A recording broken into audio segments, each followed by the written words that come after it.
Richard said that you go through all of your education to learn that copying is bad, so you're naturally unwilling to copy, but the copying part is actually quite good. Property development is one of the most unique businesses that you can run. When he expanded to America, he hired his first office and managing director of the US regions. They're doing 380 million turnover a year in America, and it's solely run by this guy that he hired.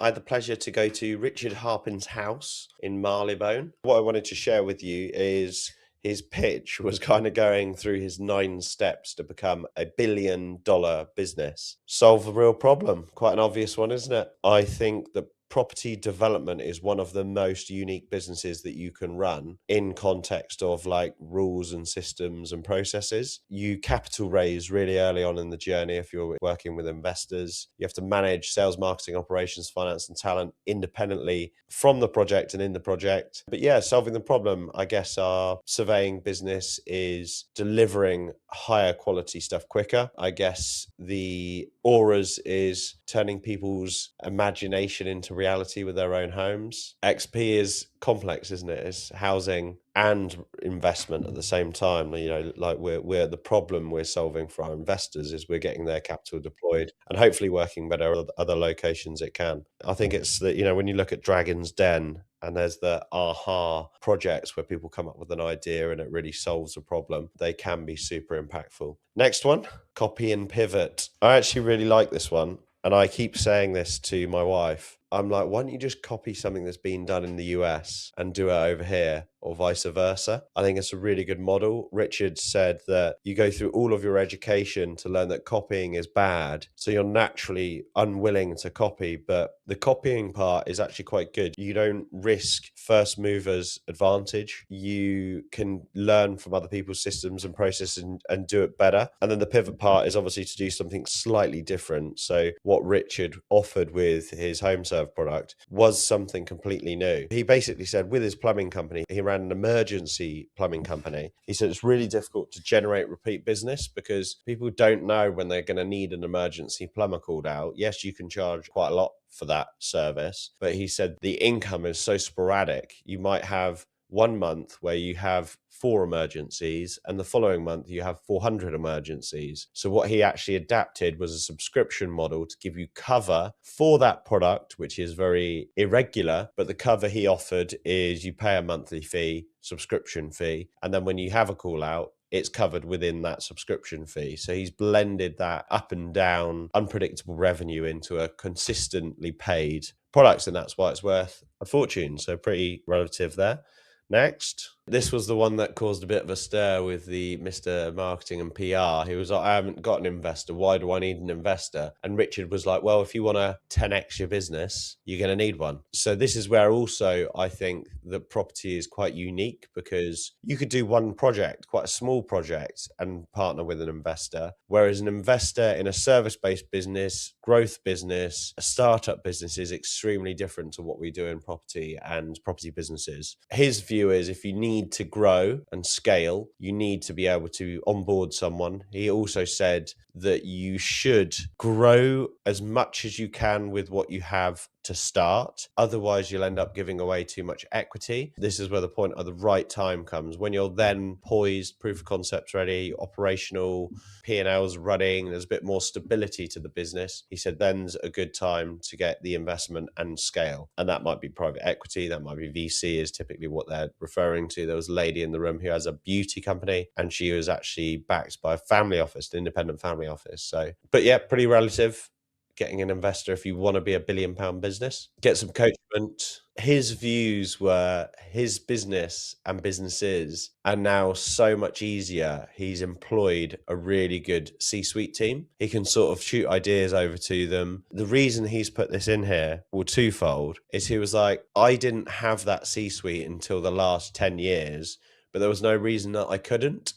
But they would have just had a more fractional structure or non-exec advisory position. So he said that he could have got more progress sooner if he had the right people around him. And I think that's very true. Also, it's probably in there to pitch his coachment business, which is the Business Insider. So, I mean, very relative. Obviously, the whole point we do these lives is to help people. We also do our own consumption of coachment. We're also in peer groups. We're also have advisors. We also got a business coach, blah, blah, blah. So I completely agree with that. Up next, bricks, clicks, and paper. He's a strong believer in retail. If you would benefit from a retail presence, get it. I don't really know about the whole retail bit. I think it really depends on your business. And he actually did share the example of Gymshark, which is relative to the coachman point, actually.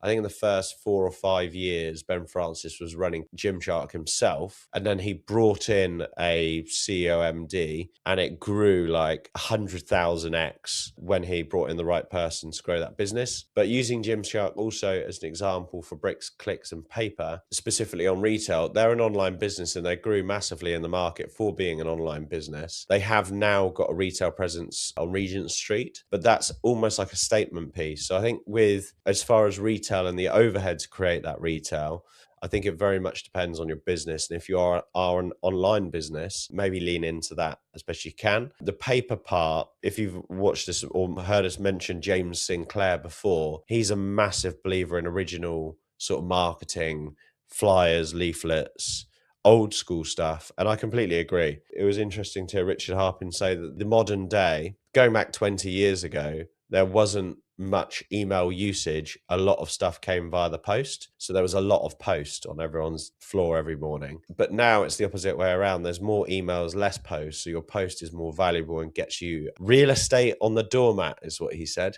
which an email doesn't do as successfully. So very interesting that a lot of entrepreneurs and successful business people are going back to the original ways. I think he said that Checkatrade have the highest spend in the UK for leaflets. If you want to work on developments just like this is £6 million in North London, and you want to be surrounded by other property developers that are doing this as a job, you want to scale and grow your development business, you need to surround yourself with business owners that have been there and done that. We've spent tens of thousands of pounds on our own education with business coaching, mentorship, and that's why we're bringing the XP Boardroom to people just like yourself who want to learn from award-winning developers just like us, doing large developments like this, 10, 20, 30 million pounds of gross development value every year.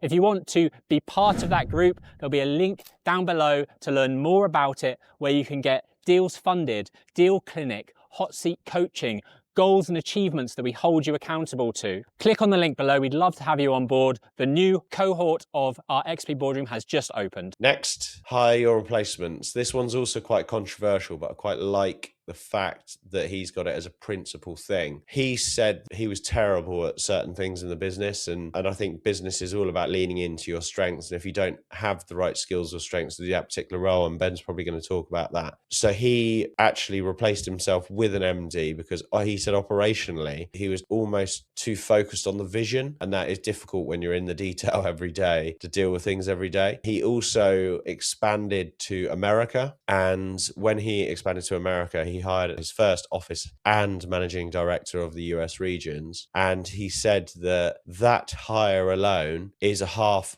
of the business valuation. He's basically hired someone that's created a £2 billion arm to his business. They're doing 380 million turnover a year in America, and it's solely run by this guy that he hired, who's been with him for 16 years. So that's an example of sticking to strengths, focusing on strategy. Richard said he spends most of his time focusing on new business and partnerships and just leaves the operations to other people. Go global with locals. He's a massive believer. This is another Daniel Priestley one as well, that if you're not trading globally, you are not multiplying the benefit of one fixed cost overhead and business strategy into other regions. We don't actually do anything global at the moment, so I feel like this is the main one that we're missing a trick on. But hopefully our surveying will be more than just the UK. But what he means by this is just use the same processes, use the same product, use the same systems, but replicate. And that is the beauty of a product that is simple. Obviously, if we were to develop in other regions, it would be extremely complicated. One really important thing he said about the going global, he said, only do it if you can get away with less than 10% product creep. So that's legislation, local laws, exchange rates, tax. He said, if your product or project in doing that differs more than 10%, try and find another place that you can do it globally. Because he said you'll end up, if you do 10% change in 10 different countries, you've technically got a completely different project by the 10th because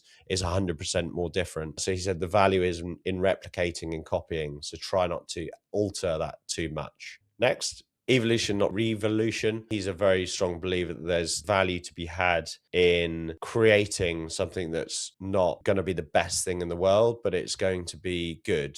And I definitely agree with that. If you set out a business, for an example, to cure cancer, you're going to be on a long journey to revolutionize that. But if you adapt something or improve something marginally, but find a good placement in the market for a cost place, you're obviously a lot more likely to be a successful entrepreneur. Think long term and stay resilient. What do you think of the 9 then, Ben? Most of them aren't going to be solely relevant to some of the sort of lifestyle business owners that are tuning into this, or people with sort of small businesses. Not everyone's going to need to get an investor. Solving a real problem, absolutely. Copying and pivot, absolutely. Coaching, yes, absolutely. The marketing side of things is going to be really kind of specific to your niche. If you do want to grow your business, like I've mentioned, to a certain size, then yeah, getting somebody to replace you is good. The global thing isn't really that relevant. I do agree with the not reinventing the wheel. You have to keep absolutely on top of technological changes. Obviously, we speak a lot about AI, and if you're not on that route, then that is the evolution of the next kind of couple of years. And if you're not at the forefront of that, then you will get left behind. Resiliency in business is one of, I think, the key characteristics needed from a director, from a business owner, because it is so bloody hard. So if you're not resilient, you are not going to make it, quite frankly, because when times get tough, and they will, if you can't hack it,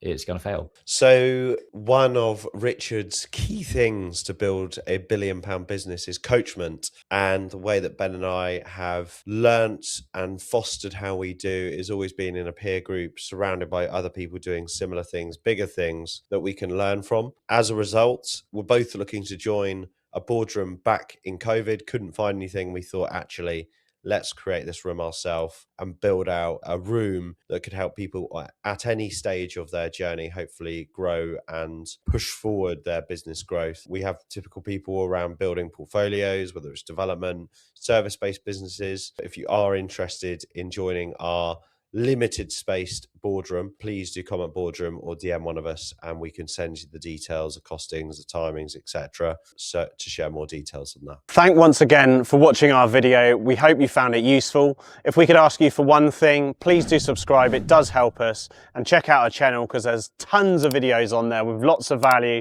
which we give away for free. Thanks for watching.